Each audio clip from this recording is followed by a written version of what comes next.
জনগণের মাঝে ব্যাপক উৎসাহ, উদ্দীপনা এবং উচ্ছ্বাস তৈরি হয়েছে। একটা আনন্দের জোয়ার বইছে, একটা আনন্দ, মনে হচ্ছে যেন একটি ঈদের উৎসব জনগণ পাচ্ছে।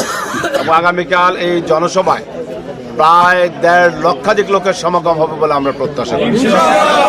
এই জনসভাকে সফল করার জন্য ইতিমধ্যে বাংলাদেশ জামাতে ইসলামী লাকসাম পৌরসভা, লাকসাম উপজেলা, ইসলামী ছাত্র শিবির সহ অন্যান্য সংগঠনের নেতৃবৃন্দ ব্যাপকভাবে জনসংযোগ করে যাচ্ছে এবং জনগণ ব্যাপক সাড়া দিচ্ছে এবং জনগণ আসার জন্য মুখিয়ে আছে বলেই আমাদের মনে হচ্ছে।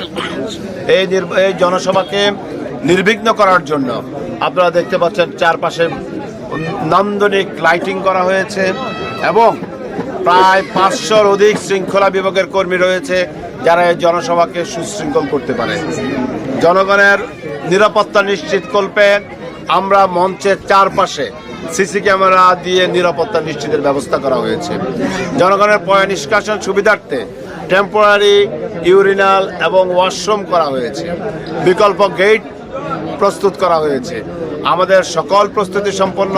আল্লাহ পাক রব্বুল আলামিন যদি সাহায্য করেন, আল্লাহর যদি ইচ্ছা থাকে, আগামীকালকের জনসভা হবে লাকসামের ইতিহাসের সর্ববৃহৎ জনসভা এবং এই অঞ্চলটি একটি জনসমুদ্রে পরিণত হবে এবং আগামী দিনের জনসভার জোয়ারে জনসভার যে উৎসাহ উদ্দীপনা তৈরি হবে, যে ফ্লো তৈরি হবে, এই ফ্লো ইনশাআল্লাহ 12 তারিখ লাকসামের সকল মানুষ, দল, মত, ধর্ম, বর্ণ, শ্রেণী নির্বিশেষে কেন্দ্রে যাবে।